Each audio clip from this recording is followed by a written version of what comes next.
ನಾವು ಸಮಾಧಾನ ಮಾಡ್ಕೊಂಡು ಹೇಳ್ಬೋದು. ಆದರೆ ಕನಿಷ್ಠ ನೀನು ನಾವು 3 ಮಕ್ಕಳೇ ಹೆಣ್ಮಕ್ಳದಾದ್ರೂ ನೋಡ್ಬೇಕಲ್ಲಮ್ಮ.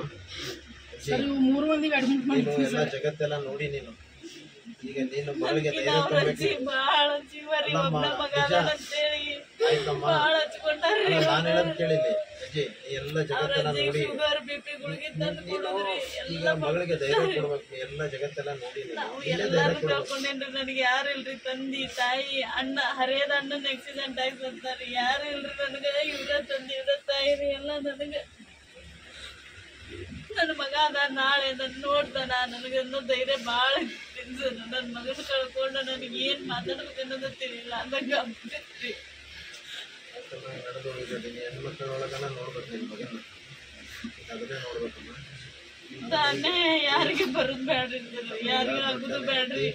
ಈಗ ಮುಂದಿಂದು ಆ ಮಕ್ಕಳದ ಭವಿಷ್ಯ ಆದ್ರೆ ನೀನು ನೋಡ್ಕೊಂಡು ಎಲ್ಲಾನು ವಿಚಾರ ಮಾಡ್ಬೇಕಾಗ್ತದೆ. ನೀನು ಧೈರ್ಯ ತಗೋಬೇಕಾಗ್ತದೆ. ಮುಂದಿನ ಮಕ್ಕಳದಾದ್ರೆ ನೋಡ್ಬೇಕಲ್ಲ, ಅವ್ರ ಮುಖ ನೋಡಿ ಆದ್ರೆ ನೀನು ಮುಂದಿನ ಜೀವನ ನಡೆಸ್ಬೇಕಲ್ಲ.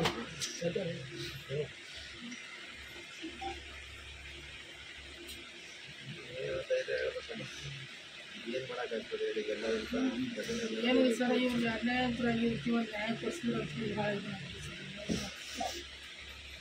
ಏನು ನೋಡ್ರಿ, ನನ್ನ ಬಗ್ಗೆ ಘಟನೆ ಇದೆ. ನ್ಯಾಯ ಕೊಡ್ಸೋದು ಅನ್ನಕ್ಕೆ ಅದು ಏನಾಗಬೇಕು ಮಹಿಳೆಯರು, ಅದೇನ ಕೊಡೋದು, ಅದು ಇದರಲ್ಲಿ ಹಾಕ್ತಾರ, ಅದು ಮಾಡ್ತಾರ, ಅದು ಸೆಕೆಂಡ್ರಿ. ಜೀವನ ನಾವು ನೋಡ್ಬೇಕು.